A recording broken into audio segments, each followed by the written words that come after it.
All right, welcome to The Explainer. Today, we're unpacking one of the most highly anticipated and frankly kind of mind-bending topics in the world of agentic AI right now. We're talking about the Model Context Protocol, or MCP. We are literally talking about giving AI hands and eyes so it can actually interact with the digital world. Now, have you ever stopped to wonder, why exactly can't your AI just jump in and edit a Figma file or, send an email for you? I mean, we see AI seamlessly writing entire software applications in tools like Cursor or Windsurf, but the second you ask it to natively edit a timeline in Premiere Pro or autonomously build out a UI in Figma, it completely hits a brick wall. Like, why is that?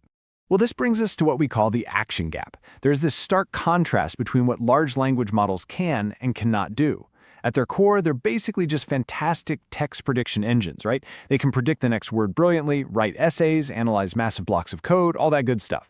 But they cannot run a SQL database query. They can't quickly check a Slack channel to see if an error is being discussed. And they certainly can't send an email from your corporate account.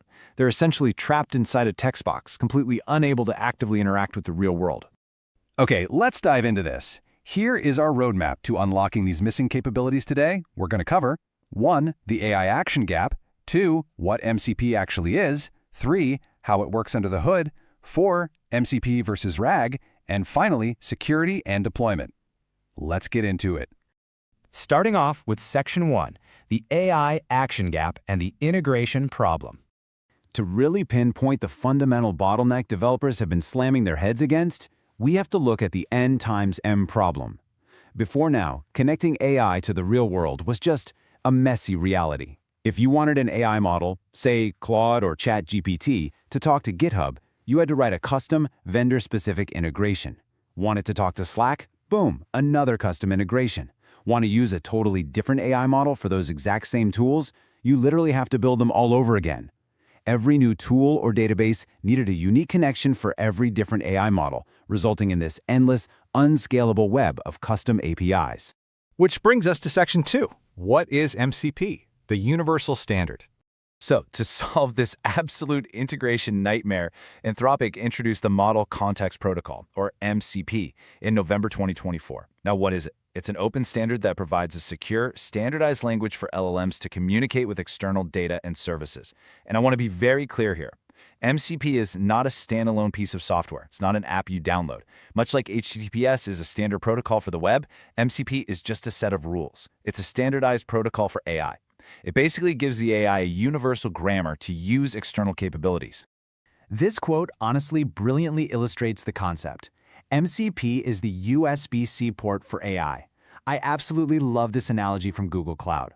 Think about it. Instead of rummaging through a drawer of 20 different cables for 20 different devices, which, was our N times M problem, MCP gives developers one single universal plug. It standardizes the connection, meaning an AI host only needs to speak MCP to instantly connect with any database or tool that also supports the protocol. A real game changer. All right, Section 3. How MCP actually works under the hood. So how is this architecture structured to actually feed information to the AI? Well, MCP provides context in 3 very specific ways. First up, we have tools. These are literal executable functions. Think fetching web content, running a specific database query, or maybe reading the latest issues from a GitHub repo. Second, we have resources. This is when the server provides raw data, like pulling in a CSV file or giving the AI access to read a specific Slack channel's history. And third, prompts. These are predefined templates that just enhance a user's initial request. By giving AI access to these specific tools and resources, it finally gets the exact real-world context it needs to do its job. Let's track a day in the life of an MCP request to see how this translates into actual action. Imagine you're asking your AI to find a sales report and email it to your manager. Step 1. Request and discover tools. The AI realizes, hey, I can't do this alone, so its MCP client discovers available tools. Let's say a database query tool and an email tool. Step 2. Invoke tool. The AI generates a structured request to call that database tool. Step 3. Return data. The MCP server runs the secure SQL query, grabs the report, and feeds it right back to the AI. And finally, Step 4. Final confirmation. The AI takes that data, uses the email tool to send the message, and then confirms with you that the task is done. It's just a totally seamless, active chain of events. Moving on to Section 4, MCP versus RAG, active versus passive. Now, to clear up a really common point of confusion, we have to look at the difference between MCP and RAG. RAG, or Retrieval Augmented Generation, is fundamentally about passive retrieval. Its primary goal is just to pull relevant text from a knowledge base to augment a prompt before the AI generates a response, usually just to reduce hallucinations. MCP, on the other hand, is all about active execution.